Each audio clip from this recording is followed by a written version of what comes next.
Alright, so guys, on the study guides I just gave you, we had a couple that were like this at the beginning of the year. This next unit that we're going to do does have a decent amount to it. This style of study guide gives you a little bit more room to write. So that's why we're going to go back to this one. Just like at the beginning of the year, everything is numbered. So as we go through our PowerPoint here, the vocab word that is typed on your study guide will be written in blue. The part that you guys will actually need to write down is going to be written in orange. Now they don't go in order, so we do jump around just a little bit, but that really hasn't been that big of a deal. So first thing we're going to cover today with our new unit is the fact that it is going to be taking place in India. So far, what we have covered this year has been in what we call the Middle East. We started with the Mesopotamians, which were in modern-day Iraq. Went over and talked about the Egyptians in modern-day Egypt.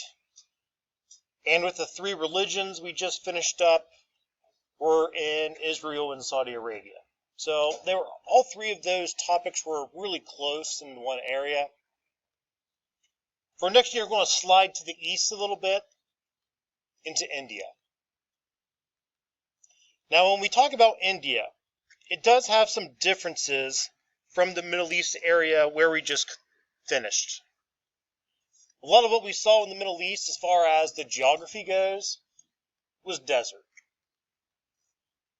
So when we talked about Mesopotamia, we talked about Egypt, a lot of that territory is desert region. Very sandy, very rocky, some mountains.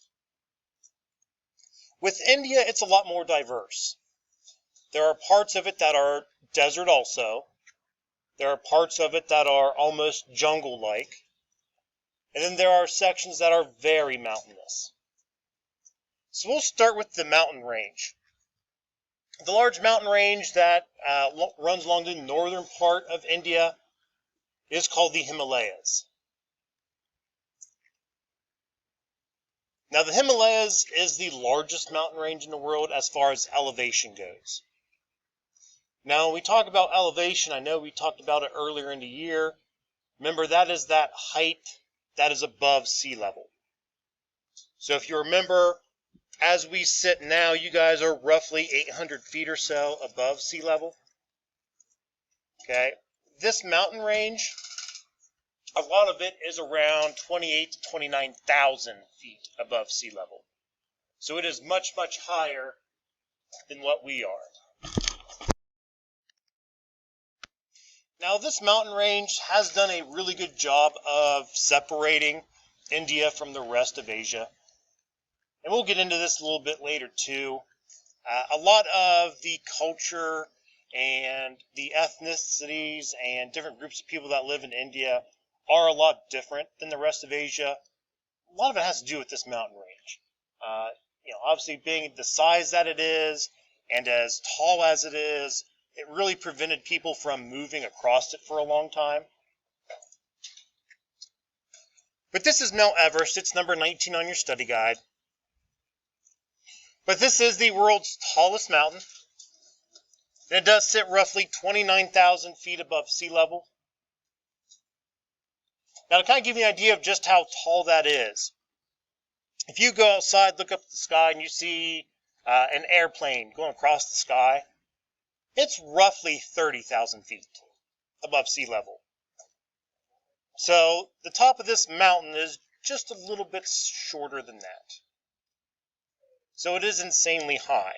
The tallest point here in Ohio, like we said, is about 1,500 feet above sea level. And where we sit here in the classroom, we're about 800 feet above sea level. So much, much, much taller than anything we're used to. If any of you guys have driven through the mountains of West Virginia or down I-77, the tallest point you're going to get to around there is somewhere between 4,500 feet or so. So again, it's much taller than anything that is even close to being in our area.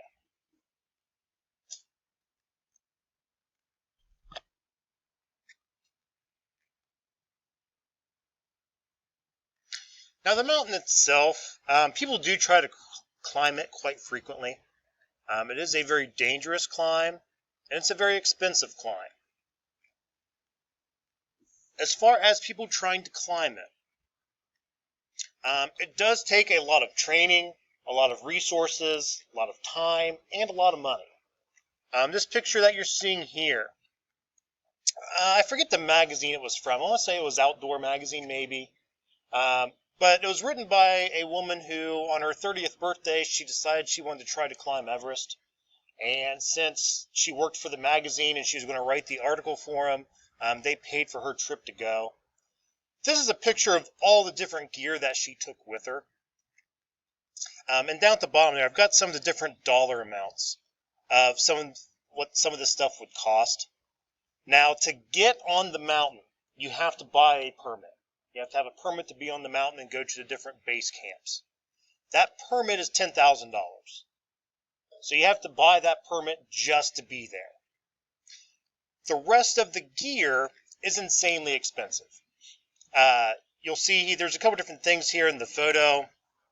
For example, this pair of gloves. In her article, she mentions that those gloves cost $300 for the pair. And she took 2 pair with her. The boots were $700. She took 2 pair of those. The snowsuits were almost $2,000. Her tent was about $2,000. Her goggles were about $250, and she took, almost 2 of everything.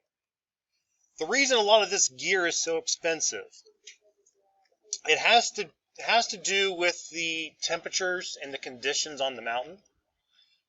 You can have temperatures that are close to 60 below zero with the wind chills. You can have wind gusts that range from anywhere from 40 to over 100 miles an hour, depending on the conditions. And the amount of time it takes to climb the mountain, it's, roughly 7 to 10 weeks. Because as you go up the mountain, you stop at various base camps. And I'll show you those here in a second. But the reason why a lot of this stuff costs what it does is it has to protect you from those cold temperatures. A lot of the climbers that go up Everest usually suffer some form of frostbite. Now, frostbite is where your skin gets so cold that those skin cells actually die. If it's bad enough, they'll amputate whatever part of the body gets that frostbite. A lot of times it's fingers and toes. Sometimes it's on ears or cheeks or noses, wherever there is skin exposed. So if it's a finger or a toe, a lot of times they'll amputate those. If it's on your face, they usually do a skin graft.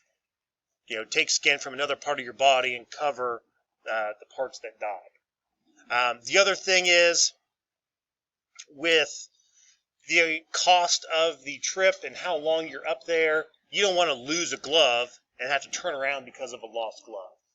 So that's why they take multiple items of each of these things with them.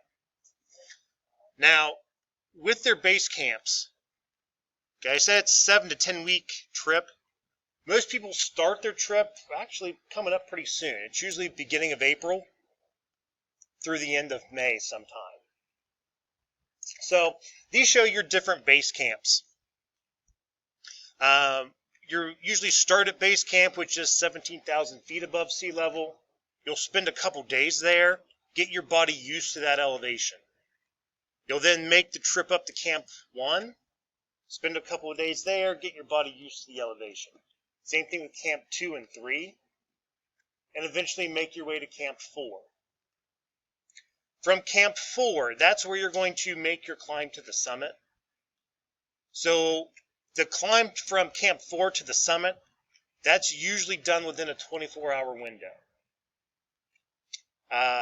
Ms. McCollins showed us an article last period about a doctor that she knows.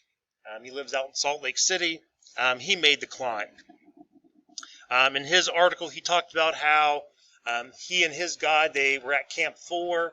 They left at 10 o'clock at night to go to the summit. They reached the summit at 9:30 p.m. the next day. Okay, so about 23 and a half hours to go from Camp 4 to the top. Now, once you're at the top, you can't stay there. You're only at the top, a handful of minutes.